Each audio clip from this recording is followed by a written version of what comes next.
Bonjour à tous, bienvenue sur notre Web TV en partenariat avec la CNAV Île-de-France. Je reçois Patricia Poulet-Mathis qui est directrice des offres particulières de l'URSSAF Caisse Nationale. Bonjour Patricia. Bonjour. Alors, première question, quel fait majeur de 2022 vous retenez, on va dire, pour le secteur en général? D'accord. Alors avant, permettez-moi peut-être de présenter l'URSSAF Caisse Nationale je en vous quelques prie, mots. Mais bien sûr. Donc l'URSSAF Caisse Nationale, ce sont près de 14 000 collaborateurs qui sont répartis sur le territoire national avec 25 organismes, 25 URSSAF et 5 caisses dans les territoires ultramarins. Et qui sont au service de notre protection sociale, puisqu'on en assure le financement. D'accord. Donc on recouvre... C'est bien de le dire, parce que l'URSSAF, en général, voilà. Quand on parle de l'URSSAF, oh là, on a un petit recul, on dit, oups, qu'est-ce que j'ai fait? Voilà, mais c'est vrai que la mission première, c'est bien le financement de la protection sociale de chacun de nous. Oui, c'est important. Et avec la période qu'on vient de traverser, on voit l'importance qu'elle a pu représenter. Donc on agit pour une protection sociale solidaire. Et ça permet aussi de préserver notre modèle social.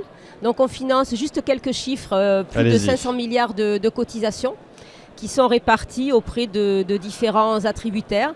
Et c'est vrai que chacun de nous, quand on va chez le médecin, quand on arrive à l'âge de la retraite, quand on a une famille, les prestations sociales sont financées par ce travail des URSSAF. C'est important. Donc ça touche la vie de chacun dans son quotidien.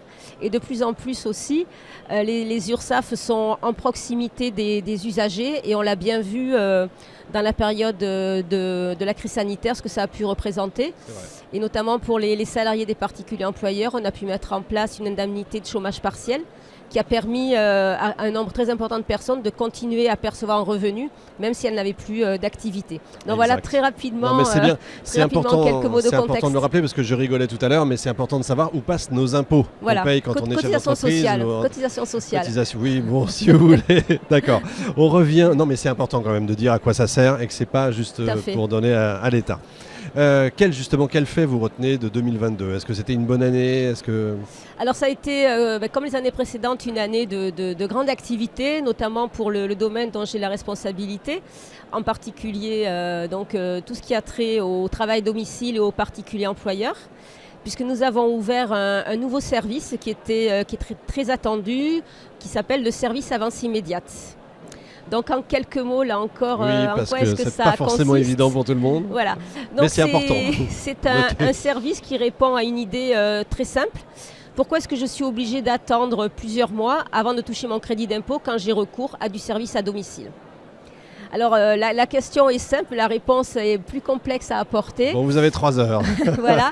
Et en tout cas, le réseau URSSAF, en partenariat avec la DGFiP, et puis en lien aussi avec tout le secteur, tous les représentants du secteur, nous avons mis en place ce service qui permet, quand vous avez une personne qui vient à votre domicile, que ce soit une personne que vous embauchez directement ou en passant par un mandataire ou un prestataire, donc un emploi intermédiaire, ça vous permet de ne payer que 50% de la somme. Et le reste est pris en charge au titre du crédit d'impôt, mais là, tout de suite. Tout de suite. C'est extrêmement important. Je vais prendre un cas particulier, c'est le cas de le dire. Allez, on a un enfant qui prend des cours particuliers. Il y a parfois, ça va très très loin, 50 € de l'heure, 100 € de l'heure, j'en connais. Ça veut dire que plutôt que de payer 100 €, concrètement, je vais payer 50 €. Voilà, c'est ça. C'est-à-dire qu'à partir du moment où vous êtes adhérent à ce service, donc c'est l'URSSAF qui va vous prélever votre reste à charge et qui va payer le prestataire ou votre salarié si vous êtes en emploi direct. Donc on vous prélève 50% de la somme due, dans la limite du plafond de la DGFiP, il y a un plafond annuel à ne pas dépasser. Et ensuite nous on complète et on verse la totalité de la somme, donc soit à votre salarié, soit à l'intervenant à votre domicile. Ça veut dire qu'il faut que la famille soit adhérente quelque part à quelque chose et que le prestataire aussi. C'est donc les deux doivent être... où est-ce qu'on trouve ça? Sur un site internet, il faut appeler, rester des heures au téléphone? Non. Donc il suffit de prendre contact avec le service CESU, le service avance immédiate. D'accord. Pour gérer. Donc si vous êtes en emploi direct, c'est directement sur le site du CESU que vous adhérez. D'accord. Donc il y a toute l'information qui est en ligne sur le site www.cesu.ursaf.fr. On va le marquer en gros. Voilà. Et si vous passez par un organisme de service à la personne, c'est votre organisme qui va vous le proposer. D'accord. Donc lui aussi, il faut qu'il soit adhérent. Donc, comme je vous le disais, on travaille avec le secteur, donc ils sont informés. Donc il faut qu'ils puissent nous transmettre les informations Donc il faut qu'il ait fait évoluer son logiciel. Mais c'est des choses qui se passent très bien. Et c'est lui qui va vous proposer le service avancée immédiate. Question idiote, pourquoi c'est pas pour tout le monde d'emblée, alors plutôt que d'adhérer, de faire des démarches, etc. Alors d'abord, c'est un système qui est facultatif. On n'a pas à imposer un système... il y en a qui préfèrent payer tout de suite. Voilà. Et ensuite, donc comme le secteur du service à la personne, c'est un secteur qui est quand même assez complexe. Il y a beaucoup d'intervenants, il y a beaucoup d'aides à domicile. On ne pouvait pas tout faire en même temps. Donc on a mis en place une démarche progressive. Donc on sécurise chaque étape avant de passer à la prochaine. Donc c'est un dispositif progressif. C'est important. Voilà. C'est très bien. Donc aujourd'hui, le système est ouvert pour les prestations qu'on appelle prestations de confort. Donc c'est une personne qui ne bénéficie pas d'aide sociale notamment. Donc c'est les prestations de ménage, de jardinage par exemple. C'est également les cours à domicile, donc l'exemple que vous avez pris. Et c'est la garde d'enfants de moins de 6 ans. D'accord. Voilà, pour l'instant, sur 2022, c'est l'ouverture. Bon, c'est déjà pas mal, c'est important. Voilà. Les enjeux pour 2023, les principaux enjeux? Alors pour 2023 et pour 2024, donc c'est continuer à étendre le dispositif. Donc dans les prochaines extensions, nous allons avoir la garde d'enfants, donc moins de 6 ans. Et également les personnes qui sont bénéficiaires de l'allocation personnalisée autonomie et de la prestation compensation du handicap.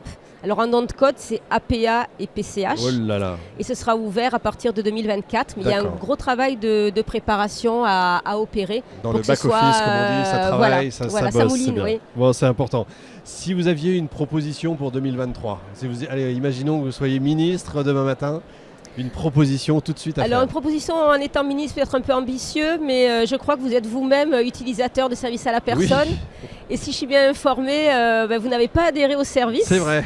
Alors peut-être que notre ambition à tous les deux, finalement, ça pourrait être de se retrouver sur ce même plateau l'année prochaine. Pour savoir si j'ai réussi. Et puis que vous me disiez comme vous êtes satisfait de ce service. Eh bien, rendez-vous est pris pour l'année prochaine. En tout cas, merci beaucoup, vraiment, Patricia. Merci beaucoup pour votre accueil. Fin de cet épisode. Retrouvez toutes les autres interviews, évidemment, à l'adresse qui est indiquée en bas de votre écran. Un grand merci à notre partenaire, la CNAV Île-de-France. On se retrouve dans un instant avec un nouvel invité.